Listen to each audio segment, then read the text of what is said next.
अपने युवा होने का अस्तित्व कभी नहीं भूलना चाहिए युवाओं को।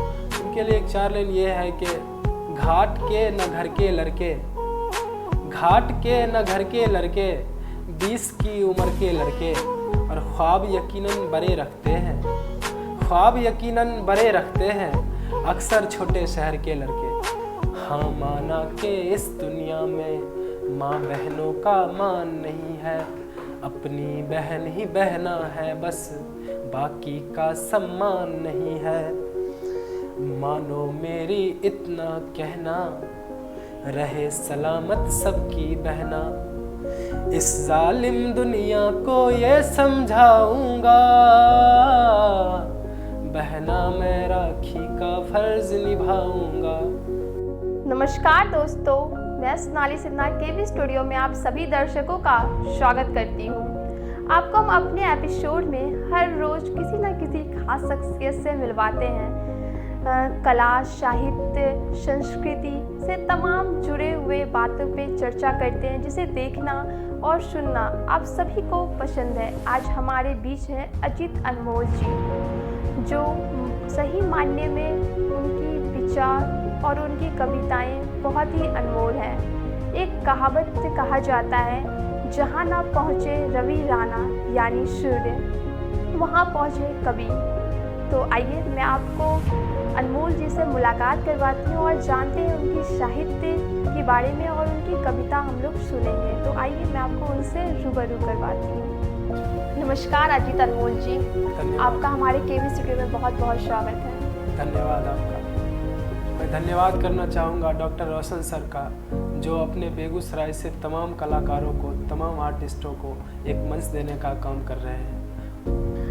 अनमोल जी, वैसे तो आप एक युवा साहित्यकार में गिनती आते हैं, अभी हमारे बेगूसराय में आप काफ़ी चर्चित हैं, फिर भी हम चाहें कि आप अपने बारे में कुछ हमारे दर्शकों को बताएं। मेरा नाम अजीत है। मैं बछवाड़ा प्रखंड के गोदना पंचायत के एक छोटे से गांव मजनूपुर नवादा से आता हूं। मेरी प्राथमिक शिक्षा मेरे गांव से ही हुई है और मैं वर्तमान में अभी बनारस हिंदू यूनिवर्सिटी से हिंदी साहित्य में BA कर रहा हूं। आपने कहा कि आपको साहित्य में बहुत ज़्यादा रुचि है, तो ये प्रेरणा कहाँ से आपको मिली कि आपको साहित्य में ही जाना चाहिए? वैसे मैंने कविता या गज़ल लिखना 10वीं से स्टार्ट किया था, और उससे पहले भी एक हमारे गांव में ही स्कूल में एक शिक्षिका थी, उनका नाम था निर्मला कुमारी। उनकी हिंदी काफ़ी अच्छी थी, उन्हीं के सानिध्य में रह के मैंने उनसे थोड़ी बहुत हिंदी की गुर सीखे। प्रेरणा आपको उस मैम से मिलने लगी? फिर जाके धीरे धीरे 10वीं में कविता थोड़ी थोड़ी टूटी फूटी भाषा में लिखना शुरू किया, और अभी यूँ हो रहा है कि लिख रहा हूँ। अभी हम अपना इंटरव्यू स्टार्ट करने से पहले चाहेंगे कि आपकी कुछ कविताएं हमारे दर्शकों को आप सुनाएं, जिससे हमारे दर्शक का भी मन मोहित हो जाए। मैं आपको 2-3 गज़ल के चंद अशार सुनाना चाहूँगा। एक गज़ल यूँ है कि तेरी आदत के मारे लोग, तेरी आदत के मारे लोग, कहाँ जाएंगे बेचारे लोग, तेरी आदत के मारे लोग, कहाँ जाएंगे बेचारे लोग, और तुझसे नज़र हटे तो सही, तुझसे नज़र हटे तो सही, देखे कोई नज़ारे लोग, और जिनको तेरी दीद नहीं, जिनको तेरी दीद नहीं, हैं किस्मत के मारे लोग, और आखिर उसने खोली खिड़की, आखिर उसने खोली खिड़की, जाके चांद निहारे लोग। एक मतलब और 2-3 शेर ऐसे है कि तेरा चेहरा बिल्कुल चांद सरीखा चेहरा, तेरा चेहरा बिल्कुल चांद सरीखा चेहरा, बाकी सारी दुनिया का है फीका चेहरा, तेरा चेहरा बिल्कुल चांद सरीखा चेहरा, बाकी सारी दुनिया का है फीका चेहरा, कैसा रोग लगा है मेरी आँखों को, कैसा रोग लगा है मेरी आँखों को, हर जानिब दिखता है यार उसी का चेहरा। बहुत खूब, बहुत खूब। अजीत जी, हम जानना चाहेंगे, जब आपने साहित्य को चुना, इसमें आपने अपना कैरियर बनाना चाहा, क्या परिस्थितियाँ रही होगी उस टाइम में, और आपको क्या अच्छा लगता है साहित्य में? हम चाहेंगे कि आप हमारे दर्शकों को बताएं। साहित्य की सबसे खास बात यह है कि बड़े बुजुर्गों ने या हमारे पूर्वजों ने ऐसा बताया है कि साहित्य समाज का दर्पण होता है, साहित्य समाज का आईना होता है। साहित्य का मतलब ही है कि हर चीज़ का हित होना। हमारे समाज में जितने भी पशु पक्षी से लेकर पेड़ पौधे से लेकर मानव सब, हर चीज़ का हित होना ही साहित्य कहलाता है। साहित्य में ये बातें ही बताई गई है जो हर व्यक्ति को ये बात अच्छी लगेगी। अपना हित या अपने समाज का हित हर कोई चाहता है। बस यही खास बात मुझे इसमें भी लगी। और रही बात किसी भाव को अक्षर देने की, शब्द देने की, तो ऐसे ऐसे गुरु मिले जो जिनके साथ सानिध्य में रहकर मैंने ये सब सीखा और थोड़ी बहुत कविता लिखना शुरू किया। जी जी, आज आप हमारे केवी स्टूडियो आए हैं, तो आज आप अपने कुछ ऐसे शिक्षक को याद करना चाहे जो आपको हमेशा वो प्रेरणा किया और आपकी ज़िंदगी में उनका बहुत ही महत्वपूर्ण है। हर इंसान की ज़िंदगी में एक शिक्षक का होना बहुत ज़रूरी है। जी, जी। और अपनी सफलता का माता पिता के बाद उनका ही श्रेय जाता है हर इंसान की सफलता में। उसी तरह मेरा भी है, मेरे भी शिक्षक इस तरह मिले जो मुझे अपने ज्ञान से, अपने सानिध्य में रहकर मुझे कुछ काबिल बना दिया। बहुत सारे शिक्षक हैं मेरे स्कूल के दिनों में। निर्मला कुमारी थी, फिर उपेंद्र कुमार हुए, देवेंद्र सर हुए, और भी बहुत सारे गांव के शिक्षक जो मुझे अपने ज्ञान से मुझे एक दीपक को जलाने का काम किया है। तो उनका हर शिक्षकों का मैं धन्यवाद करना चाहूँगी। जी जी, हम चाहेंगे आप 2-4 पंक्तियाँ हमारे दर्शकों को सुनाएं जिससे हमारे दर्शकों के अंदर जोश और जुनून भर दे। सावन का महीना है तो एक करुण रस का गीत। जी जी, जरूर जरूर जरूर। दिल को एक दिलबर की ज़रूरत, सबको है एक घर की ज़रूरत। दिल को एक दिलबर की ज़रूरत, सबको है एक घर की ज़रूरत। 2.5 अक्षर प्रेम का है और सबको इस अक्षर की ज़रूरत। छोड़ के यूं जाने वाले, मुझको यूं तर पाने वाले, ये सावन तर पाती है ना, याद हमारी आती है ना। गीत का दूसरा बंद है कि ये ना पूछो कैसे हम हैं, दिल की झोली में बस गम है। ये ना पूछो कैसे हम हैं, दिल की झोली में बस गम है शर्मिंदा देख समंदर, आंखें मेरी इतनी नम है। मुझ पे इतना मरने वाले, ओ मोहब्बत करने वाले, हिचकियाँ तर पाती है ना, याद हमारी आती है ना। वाह वाह, बहुत बहुत बहुत बहुत खूब। अजीत जी, आपने अभी तक अपना एक अलग मुकाम हासिल किया है अपने दम पे। हम जानना चाहेंगे कि आपने कहाँ कहाँ किस किस मंच पे आपने पार्टिसिपेट किया जो आपको आज भी याद आ रहा है। वैसे तो मैंने बिहार के कई जगहों पर कवि सम्मेलन या मुशायरों में भाग लिया है। जी जी। लेकिन जहाँ तक याद आ रहा है तो पटना में एक बिहार हिंदी साहित्य सम्मेलन एक जगह है, वहाँ पर कभी अपने ज़माने में दिनकर जी रश्मि रथी की पाठ किए थे। तो वहाँ से मैंने कविता पाठ किया है, उसका मैंने स्मृति बहुत अच्छी तरह से है और मुझे बहुत अच्छा लगा वहाँ काव्य पाठ करके। तो वहाँ मैंने 1-2 रचना सुनाई थी, 1-2 गज़ल सुनाया था, वो मैं कुछ सुना देता आपको। जरूर जरूर सर। देखने को तो देख लूँ सारी आँखें, देखने को तो देख लूँ सारी आँखें, पर मुझे देखनी है तुम्हारी आँखें। देखने को तो देख लूँ सारी आँखें, पर मुझे देखनी है तुम्हारी आँखें। और मेरे सेहत के लिए अच्छा है तो फिर, मेरे सेहत के लिए अच्छा है तो फिर, क्यों ना देखे कोई इतनी प्यारी आँखें। और जब से ओझल हुए हैं वो इन आँखों से, जब से ओझल हुए हैं वो इन आँखों से, हाय बेरंग हो गई हैं हमारी आँखें। मैं अंजित जी जानना चाहूँगी कि आपने उस मंच पे गया, आपका वो सफ़र कैसा रहा, कैसा आपको अनुभव हुआ। दुनिया में कहते हैं कि संघर्ष के बिना कुछ भी संभव नहीं है। तो हर जीवन की तरह मेरे जीवन में भी कई तरह के संघर्ष आए। बहुत लोगों ने ये भी कहा कि ये लिखकर क्या करोगे, कलाकार बनने चले हो, ये हो वगैरह, बहुत सारे लोगों ने कहा। फिर भी अपना एक मुकाम होता है, हर आदमी का एक टेस्ट होता है। जी जी। अगर उस टेस्ट को आप छोड़ देंगे तो फिर जीने का मतलब भी नहीं रहेगा, जीने में मन भी नहीं लगेगा। उसी तरह से अगर मेरा एक टेस्ट बन गया तो मैं इसको छोड़ना नहीं चाहता था। धीरे धीरे मैंने लिखना शुरू किया, लिखते रहा। बीच में कई सारी परिस्थितियाँ आती हैं, पर परिस्थितियों का क्या है, बाधा आती है जाती है। ऐसे ही आप जैसे युवाओं को ऐसा ही जोश और जुनून अंदर रखना चाहिए और जिस चीज़ में रुचि है उसी चीज़ में आगे बढ़ना चाहिए।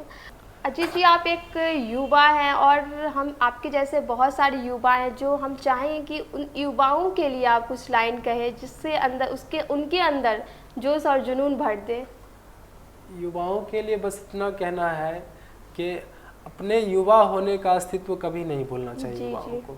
उनके लिए एक 4 लाइन ये है कि घाट के न घर के लड़के, घाट के न घर के लड़के, 20 की उम्र के लड़के, और ख्वाब यकीनन बड़े रखते हैं, ख्वाब यकीनन बड़े रखते हैं, अक्सर छोटे शहर के लड़के। वाह वाह वाह। हाल में अब रक्षाबंधन आने वाला है, भाई बहन का पर्व। हम चाहेंगे कि आप एक रक्षाबंधन पे आप अपनी कविताएं सुनाएं। रक्षाबंधन पे मेरी एक पुरानी कविता है, गीत है, वो मैं प्रस्तुत करना चाहूँगा। जरूर। थाल सजाए रोली चंदन, थाल सजाए रोली चंदन, और उसमें रेशम का बंधन, बैठी है वो इंतजार में भाई का करने अभिनंदन। गीत प्रीत के गाती है वो, माथे तिलक लगाती है वो, सारी खुशियाँ एक डोरी से बांध के फिर मुस्काती है वो। फिर भाई क्या कहता है, जी। तेरी आँख में आंसू एक ना लाऊंगा, बहना मैं राखी का फर्ज निभाऊंगा। और ये थोड़ा करवा है पर सच भी है हमारे समाज की कि महिलाओं को कितनी इज्जत दी जाती है।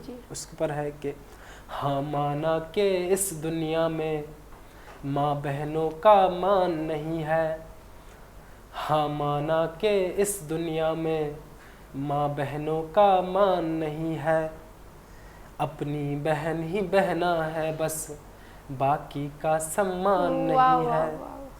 हाँ माना के इस दुनिया में माँ बहनों का मान नहीं है, अपनी बहन ही बहना है बस बाकी का सम्मान नहीं है।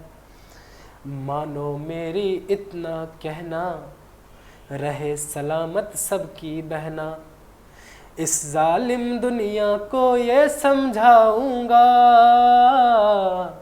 बहना मैं राखी का फर्ज निभाऊंगा। वाह वाह, बहुत बहुत बहुत खूब। आपने एक अलग सी माहौल बना दी हमारे केवी स्टूडियो की। बहुत बहुत धन्यवाद। ऐसा लग रहा है कि आपके एक एक वर्ड में जो दिल को छू रही है। जी अनमोल जी, मैं जानना चाहूँगी कि आपने जब से साहित्य में रुचि रखी, जब से आपने साहित्य में कदम रखा, आपने पहला प्रदर्शन कहाँ पे किया था, किस मंच पे किया था?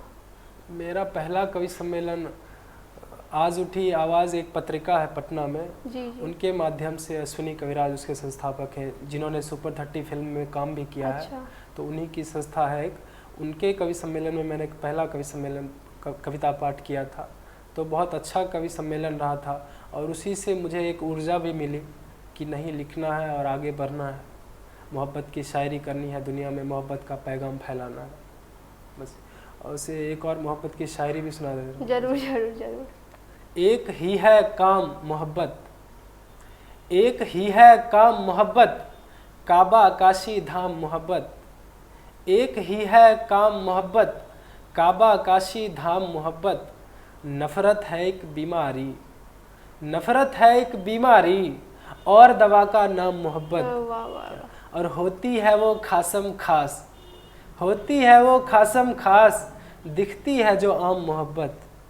और हमारे जैसों की ही वजह से, ये हमारे समाज के स्तर के है कि हमारे जैसों की ही वजह से हो गई बदनाम मोहब्बत। जी जी जी, वाह वाह, बहुत बहुत बहुत खूब जी। आपने ये जो साहित्य स्टार्ट की, कितने वर्षों से आप ये कर रहे हैं? मैंने प्रोफेशनली लिखना 2014 से स्टार्ट किया था। अच्छा। जब 10वीं में था, लेकिन यहाँ कवि सम्मेलन के लिए पहले तो टूटी फूटी भाषा थी, उतनी अच्छी स्ट्रॉन्ग नहीं हो पाती थी। फिर लिखने लगा और लिखते लिखते यहाँ 2019 से मैंने कवि सम्मेलन में भाग लेना शुरू कर दिया, और यहाँ भी तो 1 साल कोरोना है तो इसकी वजह से अभी तो ये सब बंद है।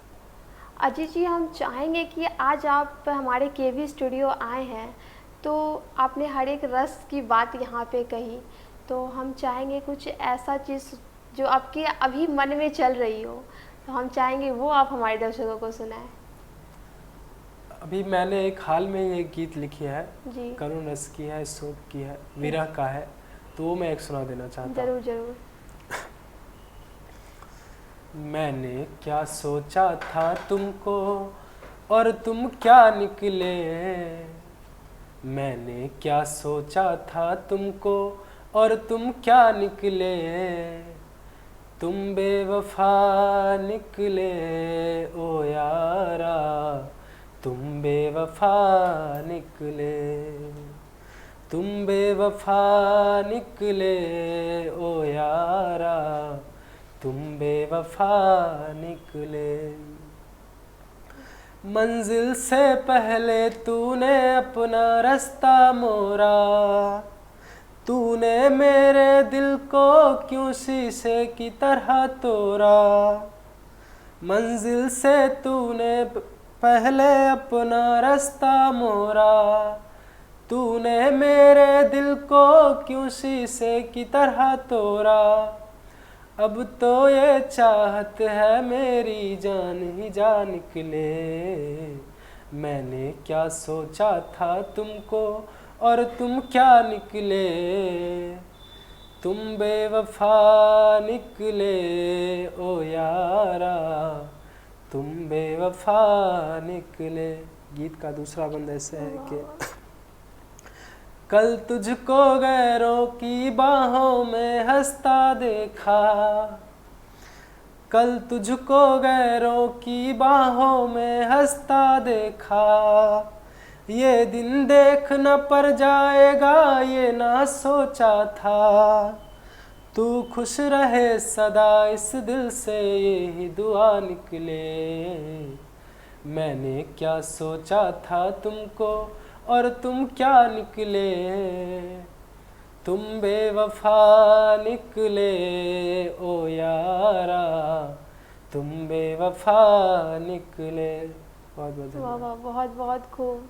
आपकी कविताएं, ये जो गीत कहे, इसमें बहुत ही ज़्यादा दर्द छुपा हुआ है। शुक्रिया। जी जी, बहुत बहुत बहुत खूब सर। आमतौर पे कहा जाता है कि एक अच्छी कविता और एक अच्छी गीत दामन में ही लिखी जाती है, एक लहजा होती है। हम चाहेंगे कि एक आप भी एक साहित्यकार हैं, इतनी अच्छी कविताएं आप लिखते हैं, हम चाहेंगे कि आज जाते जाते आप हमारे केवी स्टूडियो पे भी एक कविता सुनाएं हमें। कविता एक शेर सुना देता हूँ उनके लिए। जरूर जरूर जरूर। कि जिस तरह आसमान में चांद तारे आसमान की शोभा बढ़ा रहे हैं, उसी तरह केवी स्टूडियो और रोशन सर बेगूसराय की शोभा बढ़ा रहे हैं। अरे वाह वाह वाह वाह, बहुत बहुत धन्यवाद। आप हमारे बीच आए और अपनी बातें रखे, हमें इतने अच्छे अच्छे गज़ल, कविताएं और गीत सुनाए। आपका बहुत बहुत धन्यवाद। धन्यवाद।